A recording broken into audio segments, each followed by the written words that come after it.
I could not believe what I was seeing.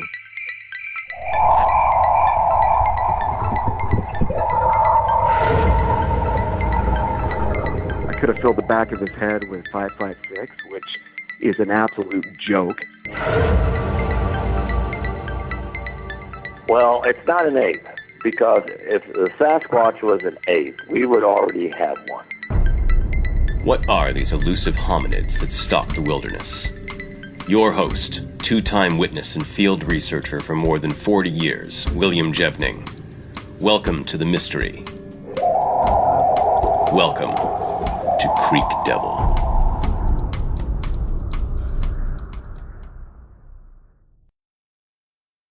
Welcome to the Midweek Show, everyone. We have two stories today, citing the stark white Sasquatch and man, myth, or beast, if my tongue would work correctly. So Tom and I will, we're going to play the recordings, and then we'll be back for our commentary. But Tom, you want to say a few words before we get started?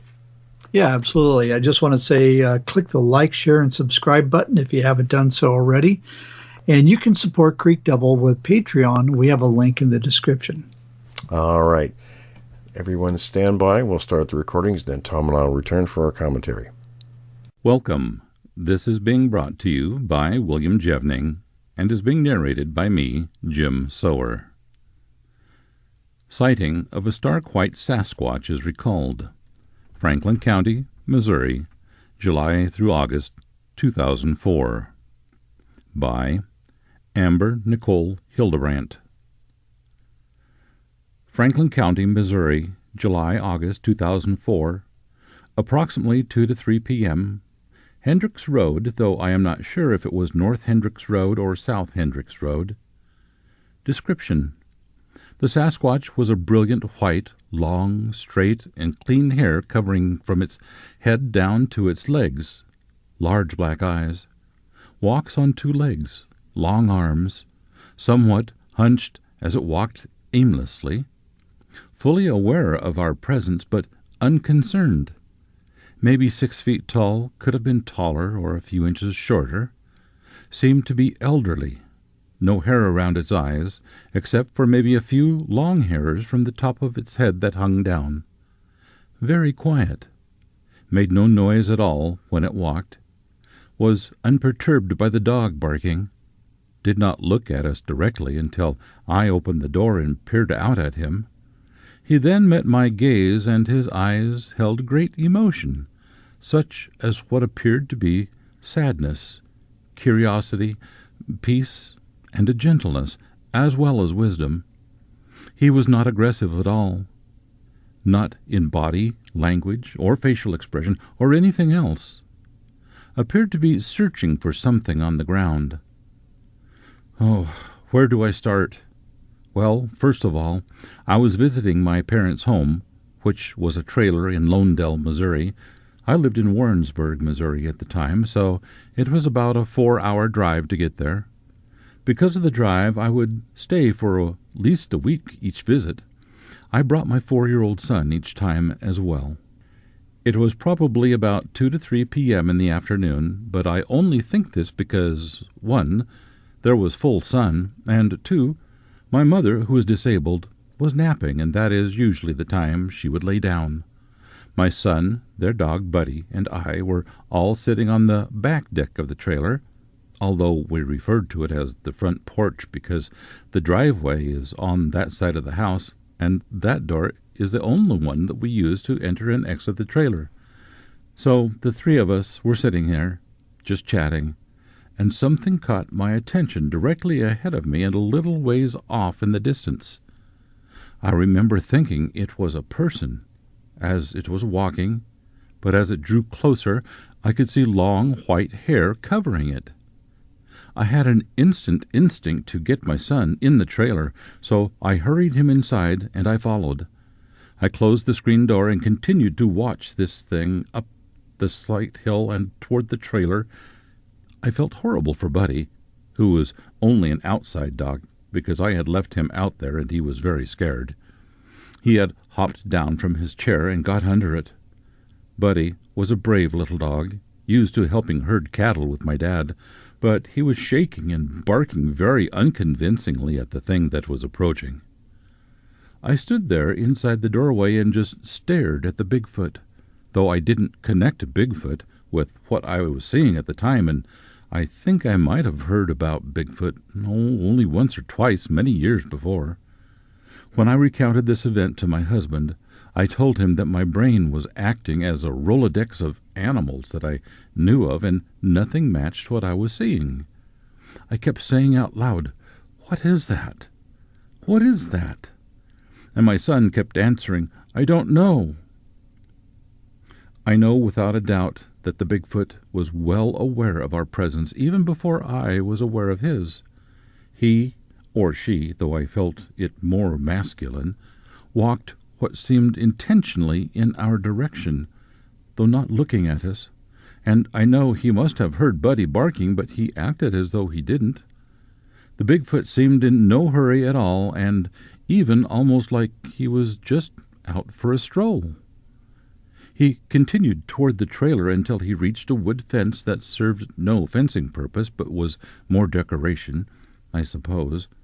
He stayed on the opposite side of the fence from me, but being that the fence was the long horizontal pole kind, I could see him still just as easily.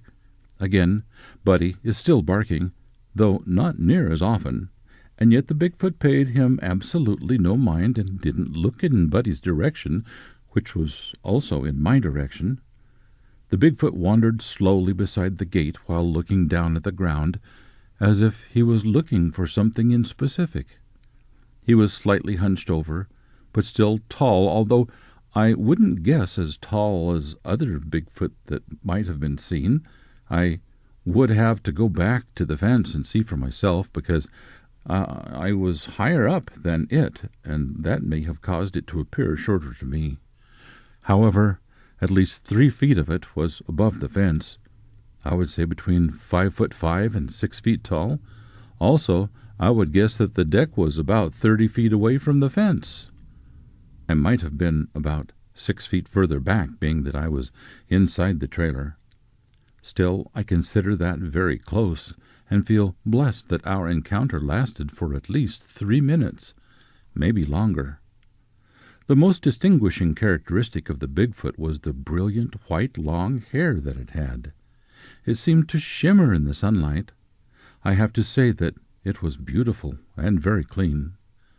The details of the Bigfoot are fuzzy for me, as my mind was just constantly reeling as to what in the world I was seeing. I do remember being able to visually see a face at this point because his head was sideways. I was seeing his profile this whole time. Also, something about it gave me the impression that it was old. Maybe it was the white hair, maybe the slow way it was walking, maybe the hunch. I just felt it to be my elder. As he continued to walk alongside the fence, I realized that he would soon be out of my sight and on the other side of the detached garage if he continued walking in that direction. I wanted to keep watching it so badly. I didn't want to lose sight of it, and I also wanted to see it without the glass interfering. So I opened the screen door, which swung out to the right, which was the direction he was walking, very slightly, in fact just enough to squeeze my head through, and had to turn my head to the right and sort of on the outside of the door in order to see him again. He was still beside the fence. The next thing that happened still brings tears to my eyes and covers me in goosebumps. I know he must have heard the screen door squeak open because as I was turning my head to look at him, he was turning his head to look at me. This was the first time that I had acknowledged that we were even there, and that he had acknowledged it also, and he was looking directly into my eyes, nonetheless. It was an amazing moment, and I will never forget the feeling of peace and calm that washed over me while I stared back into his eyes. His eyes were big and round and black, but they had emotion within them. I saw a sort of sadness in his eyes and also a sort of kindness. I knew while we were staring at each other that he would not hurt me, and was not aggressive, but rather seemed very calm and peaceful. To this day, I wish I could go back to that day, that very moment, and step out onto that deck, and I wish I would have offered him a friendly hello. Instead, he seemed to wait to see what I was going to do, and when he realized that I wasn't moving, he turned his head back to the ground and continued to walk in the same direction. In a few steps, he was on the other side of the garage and out of my sight. So I ran as fast as I could toward that end of the trailer and into my mother's bedroom, where she was still sleeping, and nearly tore the curtains off the window trying to find him again. My mother was not happy with being woken up in this manner, and asked what was going on, and I didn't even know what to say. I didn't really know what was going on either. LOL. My son was also looking out of the window, trying to catch a glimpse of the Bigfoot, but we didn't see him. I was hyped and rattling things off to my mother about what I had just seen, and she asked me, "What was it?" And I said, "I don't know." She asked if it was a bear, and I said no, it was definitely not a bear, and it was walking on two legs like we do. She asked if it was a dog, and I told her no, it didn't look at all like a dog, and it was way too big to be a dog. I couldn't answer her questions because they were my questions too. I can't remember much that happened directly following our conversation, such as if we stayed inside or went out onto the deck, or what we did to pass the time until my dad got home. I was very anxious to relay to him what I had seen and hopefully get some answers from him, as he worked outside on this land for a living as a farmhand, and I figured that he had to have seen it too. I still find it strange that my dad didn't seem shocked when I described what I had seen, yet he claimed to have never seen anything like it. He kind of acted like he didn't believe me, but he's a really laid-back type of guy, and not much gets him excited, so that might have been the case. I'm really not sure, and he won't participate in conversations that my mother and I have about that day and the Bigfoot that I saw when we talk about it in front of him. Speaking of those conversations between my mother and I, she recalls that I was terrified to go outside on the deck alone anymore. I don't remember that. I'm thankful that Buddy was there to confirm what I was seeing, as well as my son, although he doesn't remember this encounter, but does remember an encounter that I don't remember. Another thing of interest is that on one of my visits before the visit in which I saw Bigfoot, I was sitting on that same deck at night. I was very sick with a cold and sinus infection, and had taken NyQuil, which made me groggy. My dad had just gotten done grilling steaks on the grill on the deck, and then he and my mom and my son all ate inside, while I remained outside alone to eat my steak. My parents both smoke, so the air outside was easier to breathe than inside. I should note that the stairs to the deck were located between the trailer and the garage, from which a path around it about 10 feet wide led between the trailer and garage, and then out about 40 feet, away to a pond stocked with fish and home to the landowner swans. While I was sitting on the deck, trying to eat my steak with a stuffy nose, I got this incredibly overwhelming feeling of being watched from the direction of the pathway between the trailer and the garage. There were no lights back there, and it was very dark, but I kept looking over there and peering into the darkness. I didn't see anything, but felt uncomfortable to the point that I had to go inside. From that night on, I always sat far away from the part of the deck that was nearest the stairs and pathway. I always need to add that I was completely unaware of the fact that many people feel they are being watched when a Bigfoot is nearby, and it was years later that I was able to connect that night and the feeling of being watched to my Bigfoot encounter. Lastly, I mentioned my son recalls a sighting that I do not. One day when he and I were excitedly talking about seeing Bigfoot, as we like to do because only we both experienced it together, He mentioned that he could see the Bigfoot's hand, and he even told me it had long fingernails that were very dirty. I thought it strange that he remembered such good details, and so I asked him some more questions about what he saw. Then he said that he could see him dig in the snow like he was looking for something. Snow? That didn't make any sense.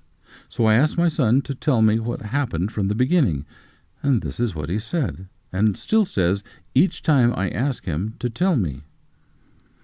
You were in the kitchen doing dishes, and I was playing with my toys in the living room. You said, "Clayton, come here," but I didn't want to because I was playing, so I kept playing. Then you said, "Clayton, hurry up, come here." And I ran over to you, and you picked me up so I could see out the window. Pointed to a white hairy man in the trees and asked, "What is that?" And I said, "I don't know."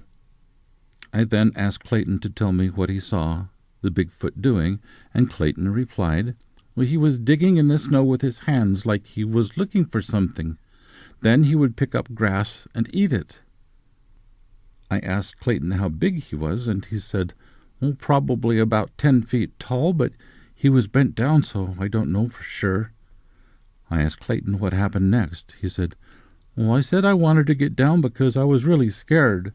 I went back in the living room and played with my toys, but I still really was scared by it. I asked Clayton what I did after that, and he said that I just kept doing dishes. Again, I do not remember any of that sighting at all, but I clearly remember that kitchen window and the view of the pine trees that Clayton said the Bigfoot was kneeling down in. I often did dishes for my mother because she couldn't, so that made sense. However, I didn't remember ever being down there and where there was snow on the ground. I wasn't sure what to make of Clayton's sighting. Months later, as I was going through all of my photos that I needed to have in my photo album for years, I came across pictures of some of the visits we had in Lonedale. Sure enough, many of the pictures had snow on the ground, and we had even put a Christmas tree up while there. There were pictures of Buddy, their dog, and even some of the pine trees in the yard, though I'm not sure if they are the same group of pine trees that we saw the Bigfoot in. Okay, I know this is a lot of information, but I have more yet to share. I feel this is important. It had to have been at least a year after my sighting that I was playing Zoo Tycoon, and one of the animals I could put in my zoo was a yeti. I didn't even know what a yeti was, so I placed one in an exhibit and saw a large, white, hairy ape-like man appear. That was the first time since my sighting that I really gave much thought to it, and also the first time that anything I saw or heard about it resembled what I had seen that day. I quickly exited the game and started searching in the internet for yeti. I felt like it was unlikely that what I saw was a yeti because the yeti in Zoo Tycoon needed to have a hilly, mountainous, cold, and snowy environment, and where I saw what I saw didn't match. After searching, I noticed that yetis were the same thing as Bigfoot, and that led me to learn more about Bigfoot. Within minutes, I knew that I had seen a Bigfoot that day because many of the sketches and eyewitness descriptions matched what I had seen. It was a moment of relief to finally know what I had seen, but also a moment of, whoa, I saw a Bigfoot. I was intrigued, but went about life as normal. What else could I do? We moved to Michigan in the summer of 2006, and it was either that year or 2007 that I started searching for Bigfoot again online and found the BFRO website.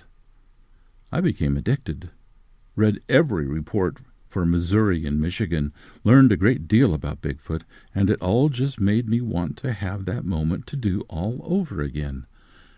How differently I would have acted. I submitted my report to the BFRO not long after, but unfortunately never heard back from them. Maybe my phone number changed, or maybe they just don't contact people. I'm not sure.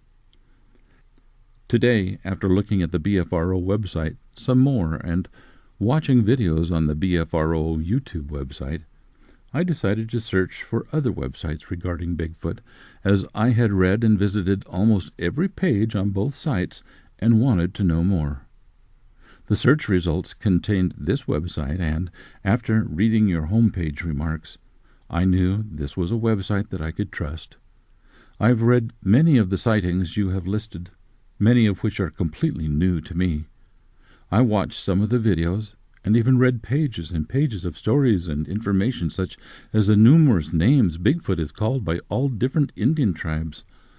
I also read your review of Tribal Bigfoot by David Paulides and purchased it, as well as Hoopa Project from Amazon.com today.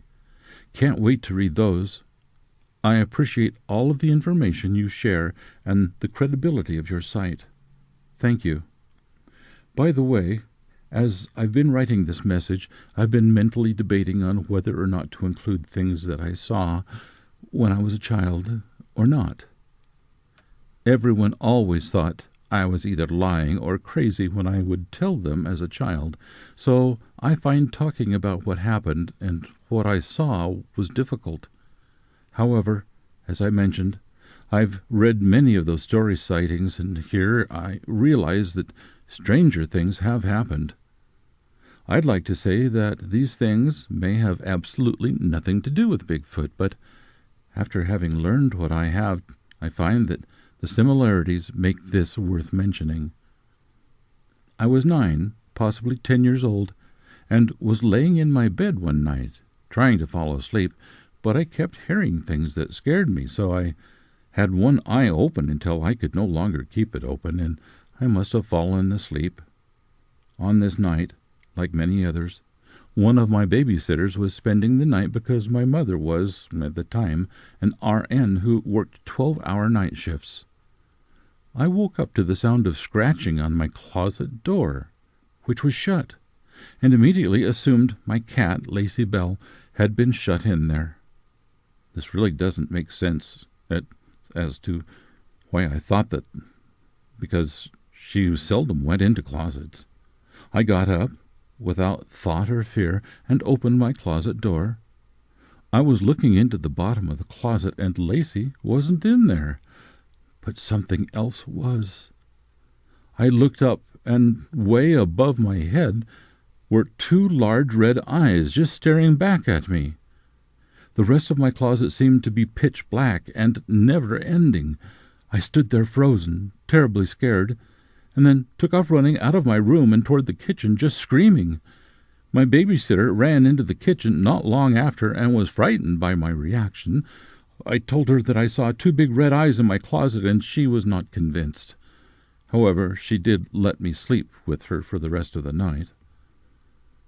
Another incident occurred after that, but I'm not sure how long after. I was, again, sleeping in my bed in my room. I had a day bed that was against a wall that had a window on it. The window was above my waist when I was laying down. The window was closed, but not curtains on it or blinds. I was sleeping when, for some strange reason, I sat straight up and looked out the window. There again were 2 big red eyes staring at me. I remember thinking that it wasn't possible for anything to be able to stand there and see in because my window was so high off the ground. I don't remember anything else that happened on that night, not even if I went back to sleep or got up to sleep with either my brother or mother or babysitter.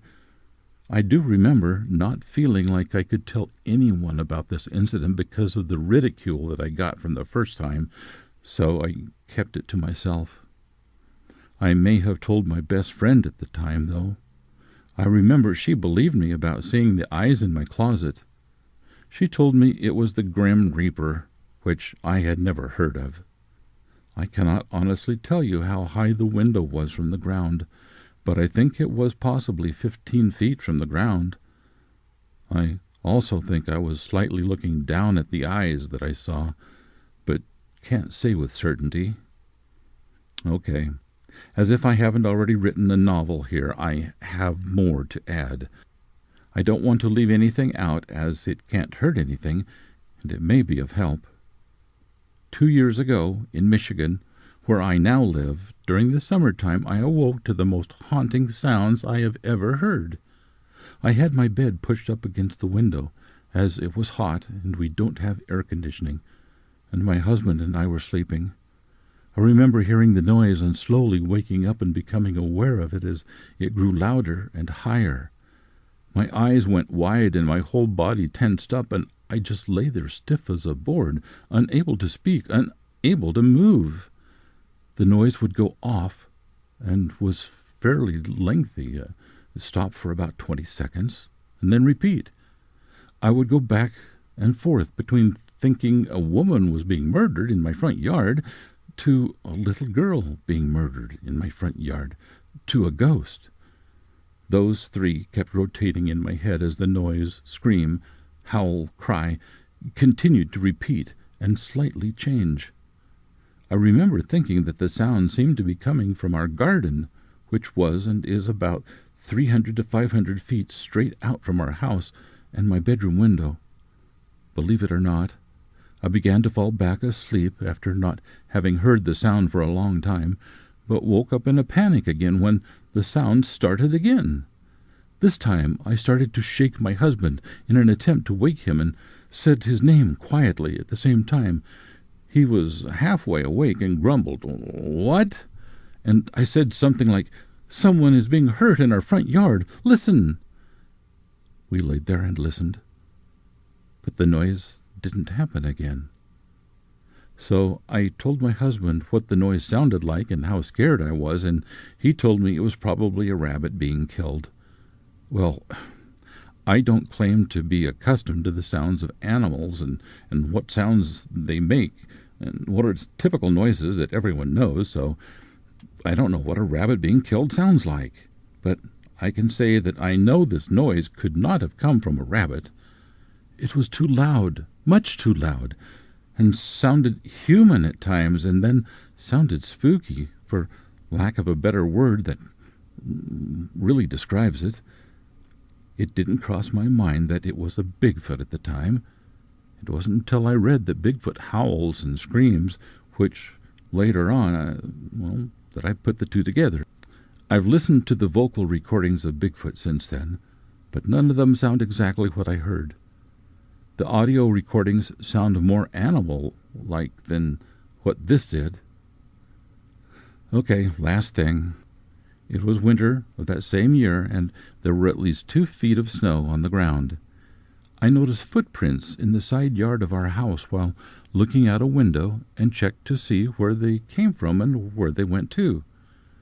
I was concerned that they went alongside our house and came right up to the basement windows, which are tall, ground-level windows, and I can see right into them without bending over while standing outside.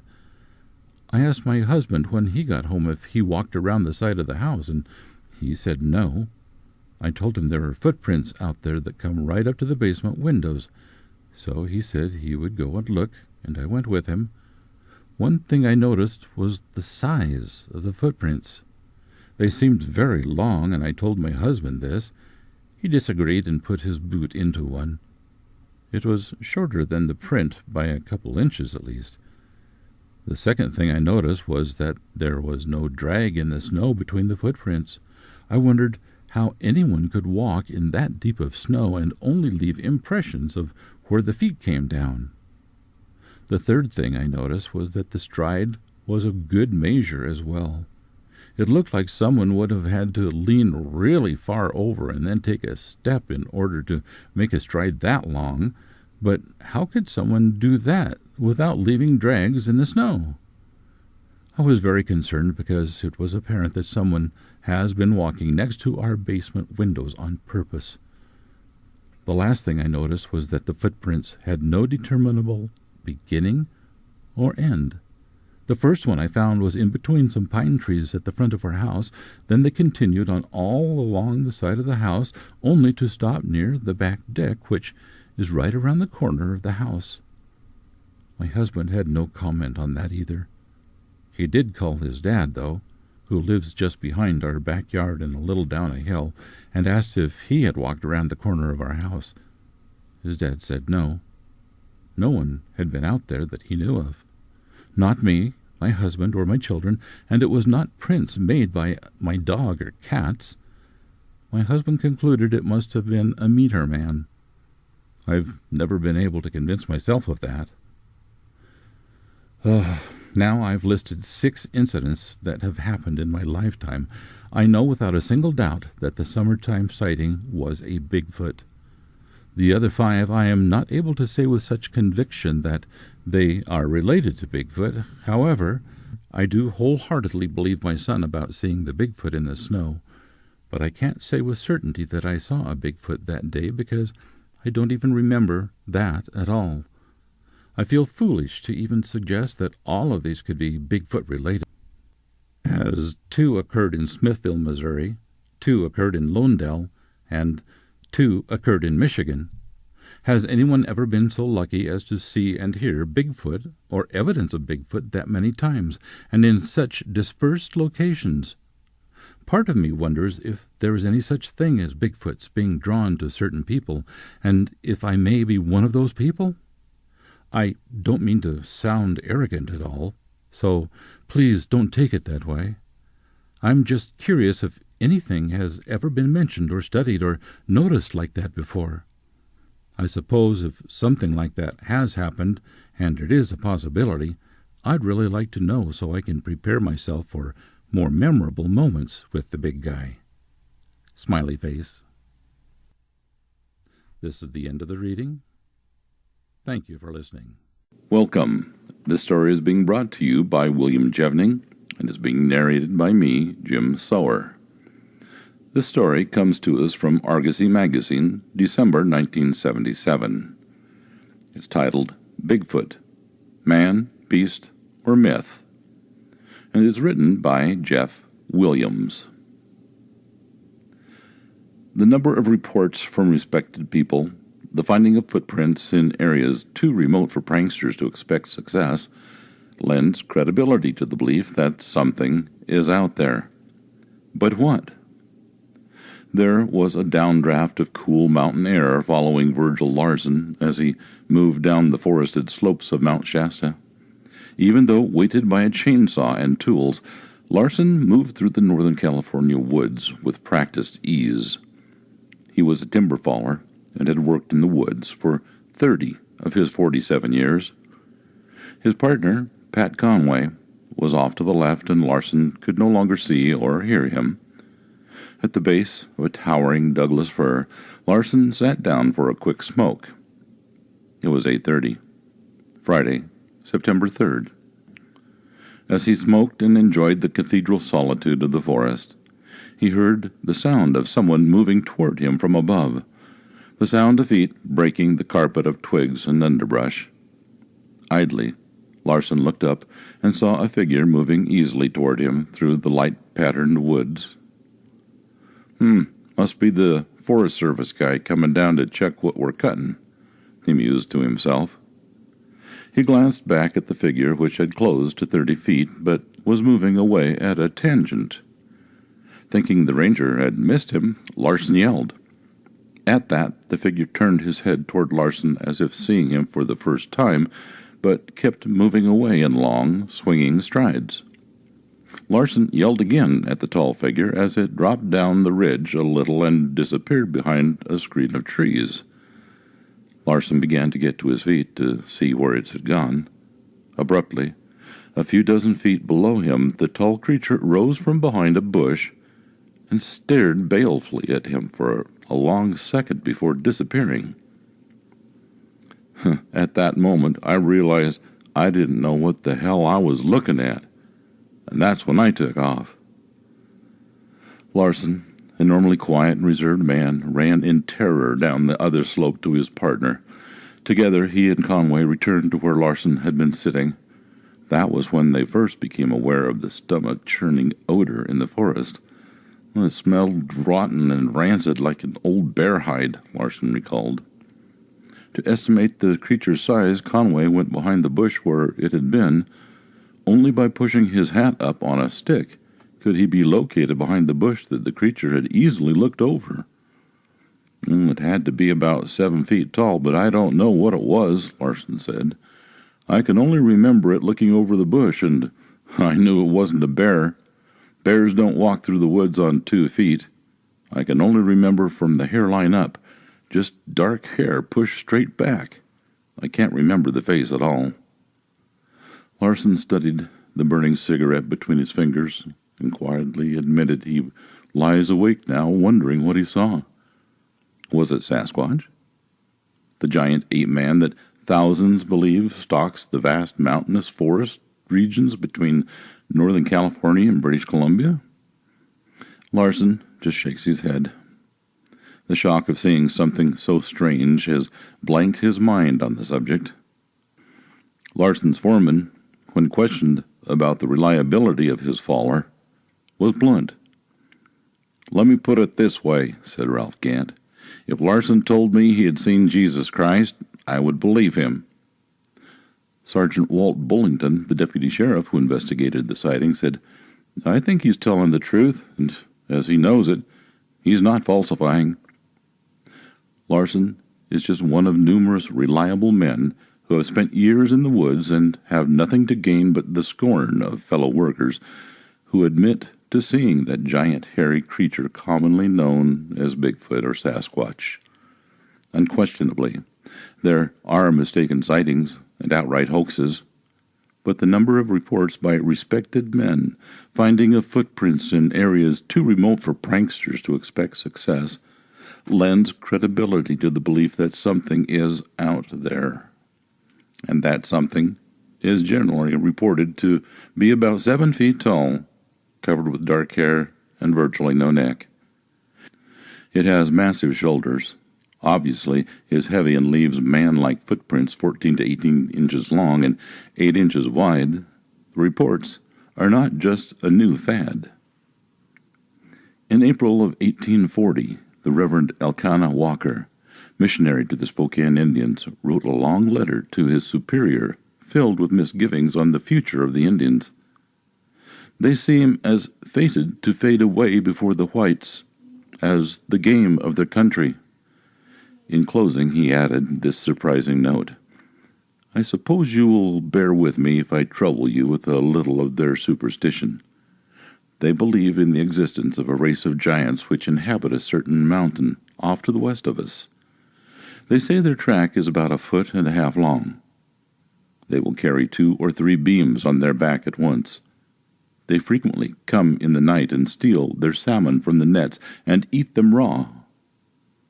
If the people are awake, they always know when they are coming very near, by their strong smell, which is most intolerable. It is not uncommon for them to come in the night and give 3 whistles, and then the stones will begin to hit their homes."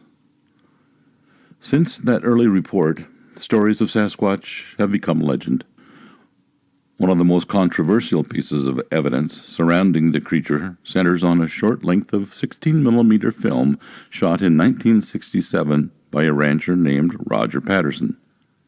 Patterson, now dead, said he and his partner, Bob Gimlin, were looking for Bigfoot along the rugged Bluff Creek in northern California when their horses suddenly spooked.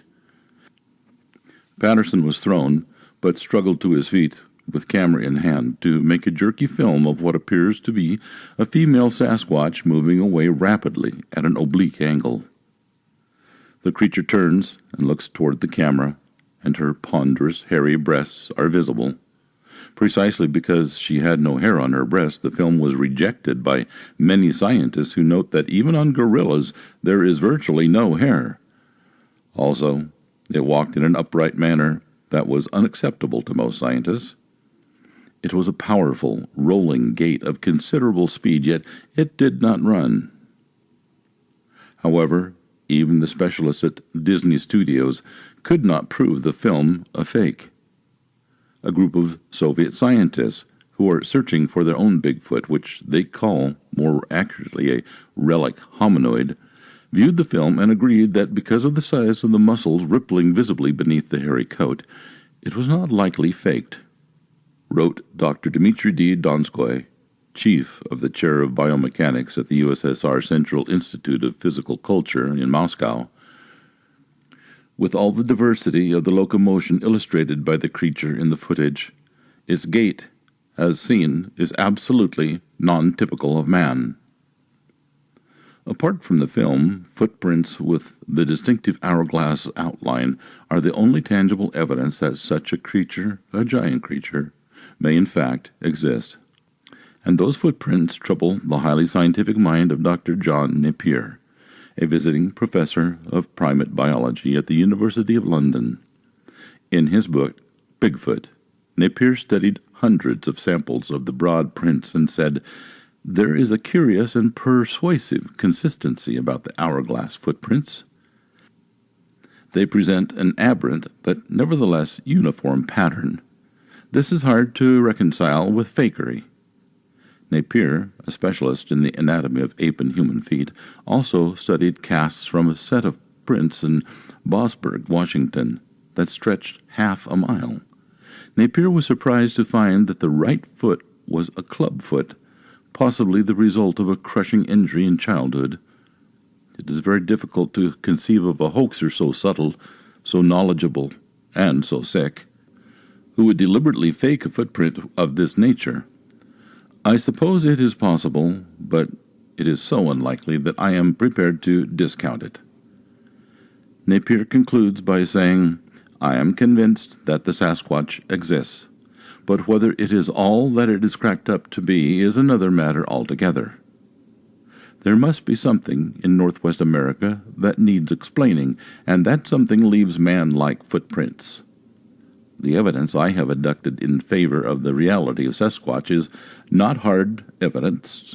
Few physicists, biologists, or chemists would accept it, but nevertheless it is evidence and cannot be ignored. This conclusion, even from such an eminent scientist, sticks in the throat of Dr. William Montagna, director of the prestigious Oregon Regional Primate Research Center. In a scathing denunciation of the Sasquatch legend and its investigators, Montagna wrote in the September Primate News, "Fascinated by the unknown and goaded by his imagination, man is forever fabricating devils and saints. Nothing is to be gained by arguing with believers. Incapable of sifting reality from fantasy, they swear to have seen the footprints of Bigfoot or of the abominable snowman, yeti, and to have heard their chilling roars. Even the tricksters who would perpetrate these outlandish hoaxes sometimes come to believe in the reality of their creatures." Montagna appears unwilling to at least keep an open mind on Sasquatch, but other eminent scientists are pursuing their investigations. Edward W. Cronin, Jr., a zoologist who spent 2 years in the Himalayas looking for the yeti, concluded it had to exist after awakening one morning to find a clear set of prints in light and unmarred snow outside his tent. The yeti, which may be a smaller, distant relation to the Sasquatch, passed by Cronin's tent and proceeded down a steep and dangerous slope that made it evident to the zoologist that the creature was far stronger than he was. He concluded in an article for the November 1975 issue of The Atlantic that based on this experience, I believe there is a creature alive today in the Himalayas which is creating a valid zoological mystery. As evidence mounts that both a yeti and a Sasquatch exist, the question of what exactly it is becomes more pertinent. The leading contender in the minds of a few scientists is Gigantopithecus, a massive creature that existed as late as 500,000 years ago in the Himalayas in China. His few fossil remains indicate he was more than 7 feet tall. Dr. Paul Simons, the senior physical anthropologist at the University of Oregon, told me in an interview that it is conceivable that Gigantopithecus crossed the land bridge at the Bering Strait just as man did some 50,000 years ago. My basic feeling is there is no such thing, but I'm not willing to rule it out, Simons said. He then added a fascinating bit of evidence that Gigantopithecus might have migrated while other primates, like the gorilla, remained in the tropics. He noted that chimpanzees and gorillas wear their teeth down similarly, and that Gigantopithecus and early man wore their teeth down in the same fashion. So it looks as though there is a similar jaw action, Simons said. Does that mean they went looking for similar food? At least it means their dietary adaptation was not similar to the chimp and the gorilla who stayed in the tropics, but it's hard to go beyond that. He said if there is something roaming the great northwest forests, why hasn't someone found conclusive proof? Skeletal remains, hair, or fossils?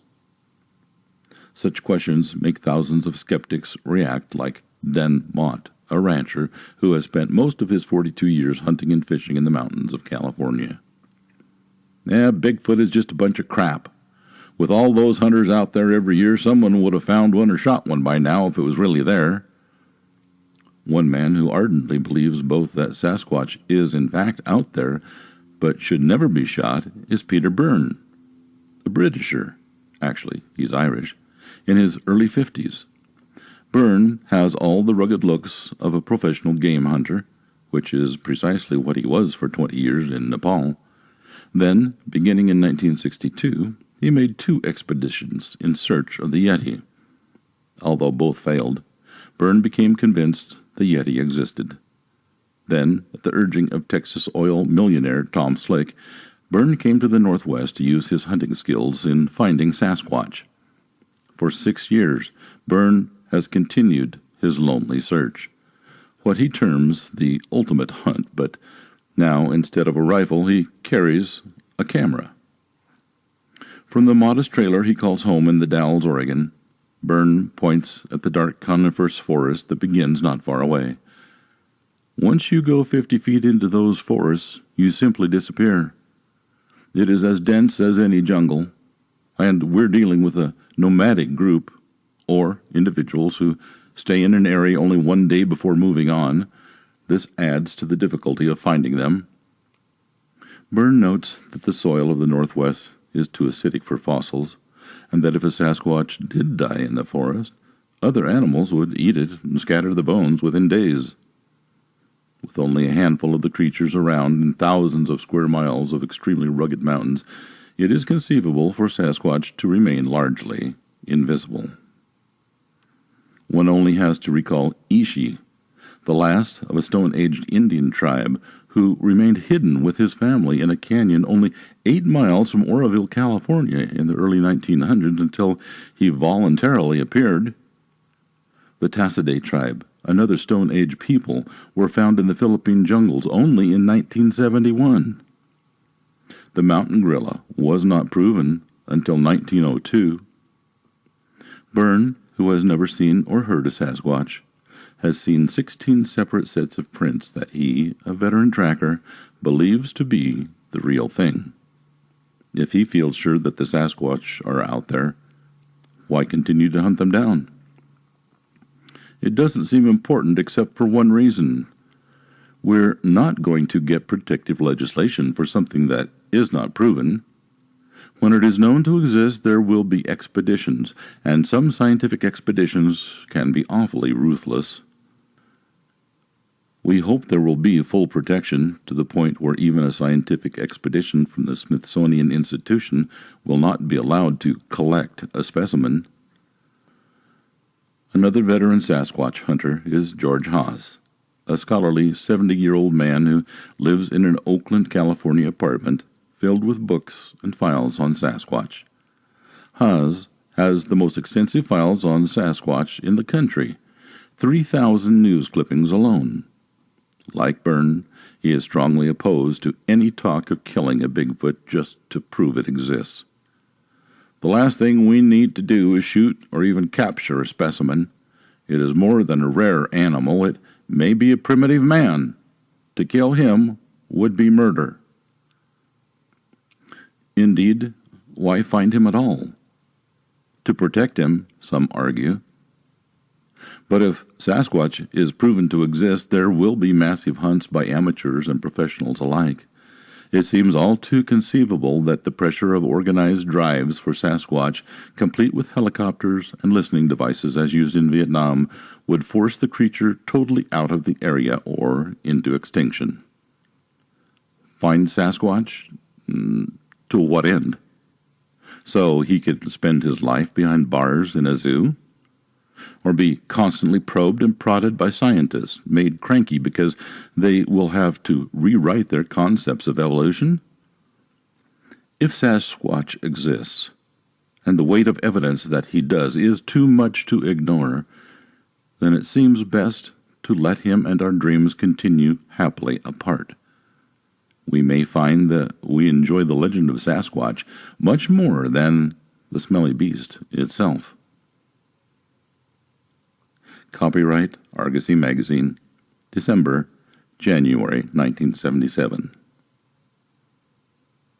This is the end of the story. Thank you for listening. And we're back. I hope everybody enjoyed those two stories. I'm going to start with the sighting of a stark white Sasquatch, as recalled first, and then Tom will come back and he will discuss the other story. But, and as usual, I like everybody out there who listened to those stories. It's up to you what you think about the stories. But I read through this one, and I had there were some points that sort of stood out. One of them was, first of all, I guess let's talk about the description of the creature. The Sasquatch was brilliant white, long, straight, and clean hair covering from its head down to its legs. Large black eyes, walked on two legs, long arms, somewhat hunched as it walked aimlessly. Aside from the aimless part, that could fit many sightings. But the lady said it was only about maybe 6 feet tall, could have been taller, could have been a few inches shorter. I'm not sure how she gauged that, if it walked by something, and she did talk about going by a fence, but so maybe that's how she gauged the height. The long white hair, I don't know of any. I've seen a Sasquatch that was gray, and it definitely wasn't aimless. So I don't know about this one. Of course, there are different variations. Could be a unique individual. There's lots of things. I mean, it doesn't really fit the mold of a lot of, and even she admits that in the story that it could have been, or that most are taller. But she said that it didn't pay any attention to the dog barking and didn't really pay attention to the trailer until she opened the door to peer out. Then he met my gaze with his eyes held great emotions, such as what appeared to be sadness, curiosity, peace, and gentleness and wisdom. Not aggressive at all. So that's an interpretation, of course, on her part. But that aside, there were a couple of points that I wanted to bring out, and there was her and her 4-year-old son. Now, I don't know how, good the memory of a 4-year-old is, but there were 2 different incidents that she brings up later in the story. This first one where she saw this white creature, and that was a situation that the son didn't remember at all, but she did.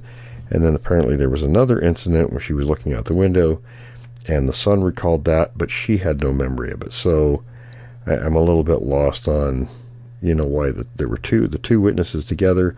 One remembered one situation, the other one didn't, and then vice versa with another situation. So, and then she talked at the end about having gone into a closet and saw above her these glowing red eyes, and then saw the eyes that non-Bigfoot related. But anyway, very odd story. So it's up to you folks to decide what you think about it. Tom, what are your thoughts? Yeah. The 2 red eyes in the closet. Well, when she thought I want out of the closet. She thought the Sasquatch was elderly, and I'm not sure how she came to that. The white hair, maybe. I don't know. Maybe, yeah. When talking about the white hair on this thing, I was thinking, well, I mean, they do. You do get the ones like what you saw with silver and all that. Yeah. But the non-Bigfoot stuff, the eyes in the closet, I'm actually wanting out of the whole house at that point. Yeah, I think if I saw red eyes in the closet, they'd be seeing the back of me going out the other way. About Mach 2, yeah. So I was looking at my notes to see if I'd written down the second situation. She saw the red eyes another time too, but I don't recall. But anyhow, it's an interesting story. It's an interesting story, that's for sure. Man, Myth, or Beast is a great story, and that one I it had a lot of elements in it that we see and we've talked about time and time again that are the repeating patterns. Mm-hmm. And I really like the fact that he starts off and he says, Bigfoot tracks in areas that are too remote for pranksters to expect success or enjoy the benefits of seeing their victims get hoaxed. Actually, that's the last part I put that in. But, that's the very first set of footprints I saw. No. Those were not hoaxed. Those were Bigfoot tracks. Trust me, nobody's there anywhere near that place. So, well, my thought about that is, if you're going to hoax tracks, don't you want to put them someplace where they're going to have an effect, where people are going to find them? Exactly. If they're remote, how do you know that's going to happen? Right. And these had been there for some time because they had little bits of, a couple of them had a little shoots of something, some sort of a scrub starting to grow out of it. So it had been there for an extended period of time. But I really enjoyed that. I thought that was great. The description of the creature was very accurate. The coloration was very accurate. And there was a Reverend O'Connell Walker, who was a missionary to the Yakima, I believe is what he said. I got a good memory tonight, but it's short. And they also, everything they talked about, and this is a guy in 1840, so 20 years before the beginning of the American Civil War. He's talking about the natives talked about the strong odor, 18-inch tracks. These things would steal their fish at night. There was whistling, throwing of stones at the houses. All the things which still happen to this day. Yeah, all the common elements. Yeah, exactly. So it was a great story, good account, and honestly, I think that's what prompted you to start this whole Bigfoot in history. Was we get a forward view and a backward view of these creatures. Yeah, I don't think people really grasp the similarities over time and geography. I've said that before. Time and geography. If it was a hoax, it'd be a localized thing. It might be a series of things, but it would be more of a one locality, or maybe two. But you have, we have native folks with a long history and widespread, and then the other people that came into the country, the white settlers, who've had sightings, from as early as, I think the oldest one that I'm aware of was 1811, a documented story. There may be older ones. In fact, there are actually. That was something John Green mentioned in one of his books, the oldest one he found. But I've actually got a couple of books that have much older recounts of these things happening. So, yeah, definitely. So I guess that's about it for this session, huh, Tom? Yeah, absolutely. So again, if you like this content, you can click like and subscribe, and if you want to support the channel, you can do so. We have a link in the description. Absolutely. We have a good story for next week. I won't say what it is. We'll just let everybody surprised, and stay tuned for the weekend show, folks. Thanks for listening to this episode of Creek Devil. If you or anyone you know has had an encounter with these creatures, please contact us at williamjevning@yahoo.com. That's William, Jevning, @yahoo.com. All communication is confidential. Join us for another program next week. And until then, keep your eyes open.